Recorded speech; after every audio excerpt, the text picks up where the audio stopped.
Welcome back, guys. So I'm going to go over the two most common types of Polaroid film you can buy. There is also XS70 and Spectra film, which I don't have either one of those because I don't have those kind of cameras, but I'll touch on those.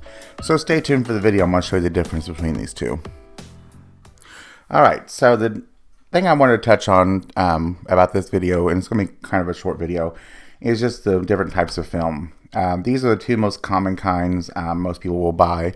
They do make an XS70, which I don't have that film here today because I don't have an XS70 camera. Think about buying one. You can get those vintage. They're only vintage through like eBay and your local Goodwills, thrift shops like that. I'm always going to my thrift shops to looking around and seeing if they have any. I have actually bought a few vintage Polaroid cameras that has worked great and got them for as little as $4.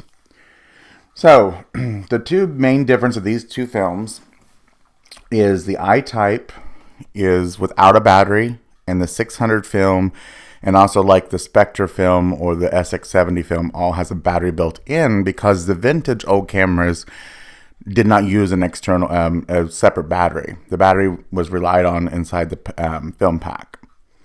And the I-types do not have a battery because the newer cameras, which are all I-types that Polaroid makes, has a rechargeable battery. So it's a little better for the environment. Because I'm not a huge environmentalist, but I don't like knowing these have batteries in there. And I know a lot of people probably don't properly recycle them. And are throwing away batteries. I really wish Polaroid would have like a program to send you like a little box for free, and you fill that box up with the batteries or the film packs, and they'll send them back to them, let them properly, recycle them, or what do they do. But as of right now, I don't think they have a program. But on the backs, and also too, especially on the I-type film, it's going to say right here for you, not for vintage cameras. So just pay attention to what you're buying, because I know some people I've seen online say, "Oh, I bought the wrong film," and have complaints about that, which Polaroid does a great job. I mean, right here's a huge circle that tells you, not for the vintage cameras. And even on the backs, it tells you, use with the new Polaroid I-type or the Impossible I-type, which was the very first camera they came out with a few years back. And here it says, it does not work with vintage Polaroid cameras. Same thing on the back of this one. Now the difference though is 600 film, you can use with any Polaroid camera. You can even use it with the new I-types, as it shows here.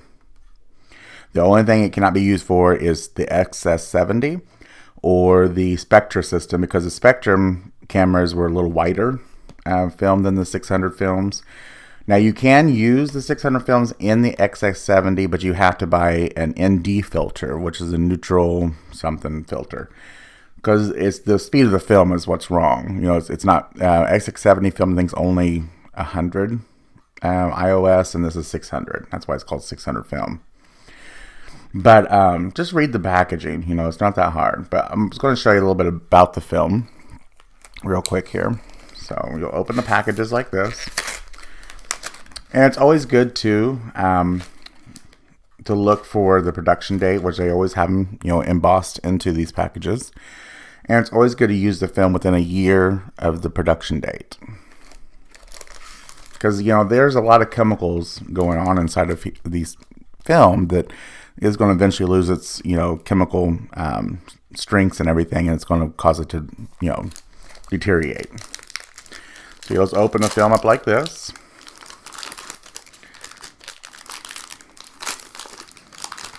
and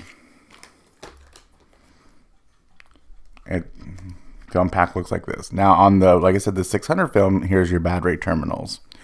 And the battery is really easy to get out of here. Is after you get them using this film, you just break off this door. It's real easy to snap off, and you'll slide out the metal piece, and then the battery slides right out with that metal piece. And you can take the battery out and properly dispose or recycle that battery separately. And the rest of this is all plastic, which you can recycle with your plastic. So I do like that feature. It just takes a little extra steps, but you can do it. This right now is your dark slide, which is protecting the film from the light. And I love these little tips and tricks or little funny things they have on here. It tells you, because it is true though, your film, the best thing you can do with Polaroid film is always keep it cool. Keep it in the refrigerator. Don't freeze it. Only put it in the refrigerator. And it's the best way to store it because it's going to make your film last a lot longer, and it's also going to help it to develop better. And then always you got to remove it out, a couple, an hour to 2 hours. What I do, just make sure it gets to room temperature before you do use the film. Some packages do come open a little differently, but here's the I-type. As you can see here, the I-type does not have any terminals because it does not have a built-in battery, and it's a little less, weight. And so, and the difference too about your, if you can't remember, like if you lost the packaging here, I love how they put these stickers on here. Colored films always are going to have the colored tabs. Black and white's going to have the white tabs. So that's kind of neat, useful little thing to remember, which one's which. On the bottoms here too, again, like I said, terminals, non-terminal. And the difference in price is a little different. You are going to get a little cheaper if you get the I-type and have an I-type camera. That's usually $2 to $3 cheaper for this one because it don't have a battery in it. So that also is an incentive to buy the I-type versus the regular 600 film. But like I said, if you want to buy 600 film because you have both I-type and 600 camera, you can just buy the 600 film and that will work in your I-type camera. It's just you're going to pay a little more. The other thing is I always keep mine in the refrigerator door so don't mess up anything or put the wrong package. Because like I said, it's very vital that you keep this chilled. And so I'm trying to think of anything else to try to tell you guys about the film. That's the basics of film.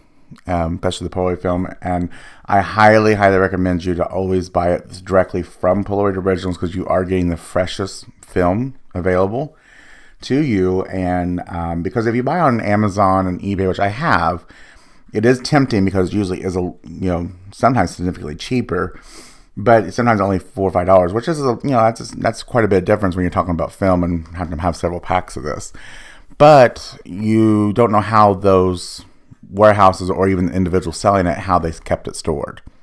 If you can trust them and they say they kept it in a refrigerator, then it's well worth it. But it's extremely rare to find people that will even tell you how they kept it stored.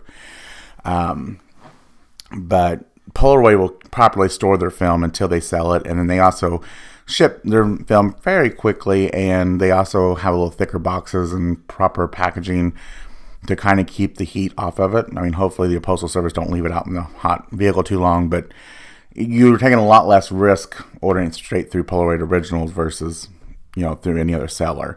And I do have a link in my description to Polaroid, and I think you get 10% off if you use my link. And I also get a little loyalty points, which I can cash in for, money to use on Polaroid website. So I always appreciate that.